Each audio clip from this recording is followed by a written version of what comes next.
好，我哋繼續講即係言中初階，咁係第27講啊，即係言中初階。咁啊，之前講到第四住心啊，第四住心。啊，第三住心就係呢一個應同無畏心啊，應同無畏心就係、展現咗人類喺面對生命無常嘅時候咧所結構嘅呢一個外在嘅依靠啊，即係可能係相信外邊有一個神，或者外邊有一個點樣嘅佛菩薩啊，有一個點樣嘅生命體啊，能夠可以幫我哋消災解難嘅，構成我哋嘅一種依靠嘅心，係嘛？咁啊，弘法大師咧以悲智去到見話俾我哋聽佢嘅呢一種心嘅局限性。雖然係咁樣，但係同時亦都肯定咗呢一個應同無畏心係向上攀升嘅一個主要嘅力量啊，所以咧我哋嘅心，我哋心就係咁樣嘅，係嘛？即係一時好，一時唔好，一時好，一時唔好，係嘛？咁咁所以我哋知道我哋心係點樣嘅時候，如實知是心啊，知道我哋心點樣嘅時候，我哋先能夠可以向住某一個方向邁進。咁啊，第四個心就係第四住心，就係呢個我哋琴日講嘅，就係呢個慧蘊無我，慧蘊無我，慧蘊無我嘅心嘅意思就係咩咧？就係呢一個行者能夠初步證入人無我啊，人無我。咁唔係法無我同法無我冇關係嘅嚇人無我啫然之後咧從而好單純咁樣去到構成呢一個之後嘅人無我人觀即係如果修真言宗嘅時候。由人無我，咁然之後構成咩？呢一個就無我有，咁呢個就係咩？認知所修嘅呢一個本空點樣本空啊？能修，因為能修空嘅緣故，所以咧冇能修，亦都冇所修，用呢一個奪破嘅方式用呢個奪破方式，咁構成乜嘢啊？能修係空，所修亦都係空以呢一個方式去與本尊相應，咁呢個就係第三個第四個心就係呢個慧蘊無我心。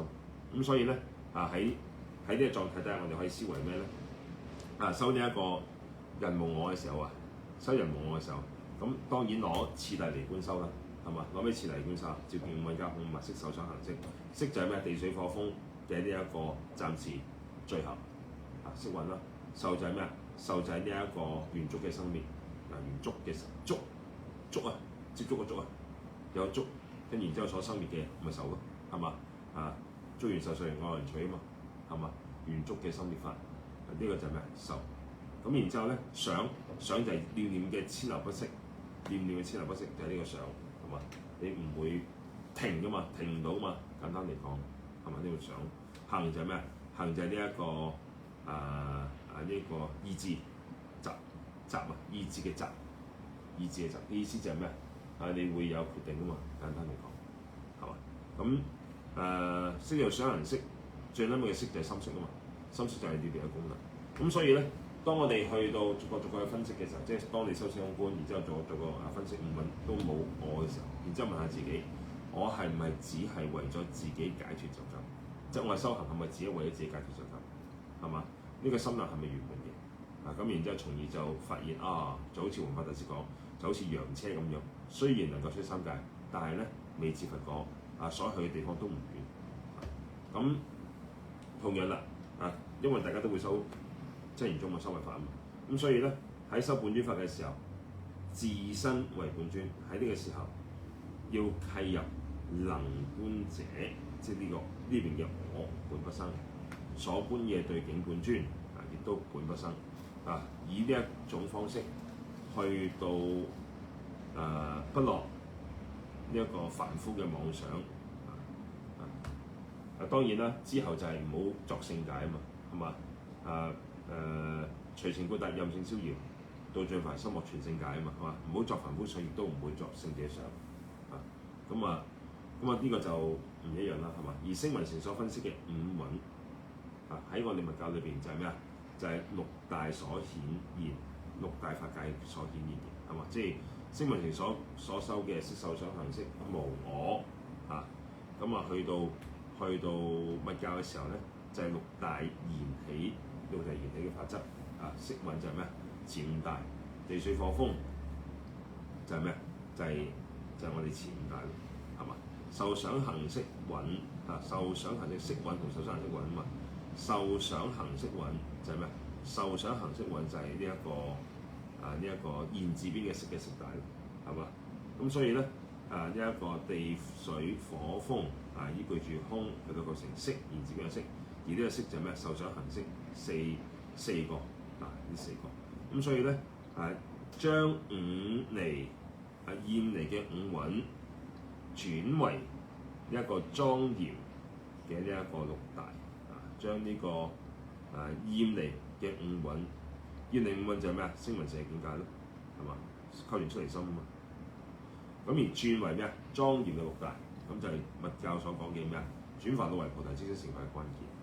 所以喺我哋持誦咒語都一樣啦。持誦真言嘅時候，如果你能夠體悟能誦嘅聲，佢係離言説嘅話，咁所誦嘅音即係實相，得唔得？能誦嘅聲離言説，所誦嘅聲音都係咩啊？離實相，就係實相唔係離實相，即係就係實相。所以一聲真言頓入無聲之聲，當下就係咩啊？法界體性嘅音，能夠可以構成如用無窮。咁所以咧喺呢一個唯唯無我心裏邊咧，我哋就知道啦。聲聞執法有人我係空嘅，但係法係有嘛，執住法有，所以厭離世間但係呢一個被認為實有嘅法嘅呢個本身，咁佢本性究竟係咩咧？係嘛？咁你可以自己問下自己咯。所以咧，弘法大師嘅十住心裏面第四住心咧，呢一個第四住心唯蘊無我咧，係佛法智慧嘅光，照進凡夫心靈嘅第一道強光，幫我哋斬斷輪迴最粗顯嘅人我執枷鎖。弘法大師咧肯定咗聲聞乘斷人我嘅功，亦指出悟人無我係修一切聖道嘅關鍵一步，冇呢一步，其他唔使諗。但係同時亦都激發我哋嘅大誠心，係嘛？通過呢一個密教嘅六大緣起，將聲聞嘅厭離蘊徹底轉化成為真言密教嘅莊嚴身，由呢一個灰身滅智到呢一個即身成佛。呢個就係咩第四住心嘅開顯。我哋今日講到呢度，咁我俾我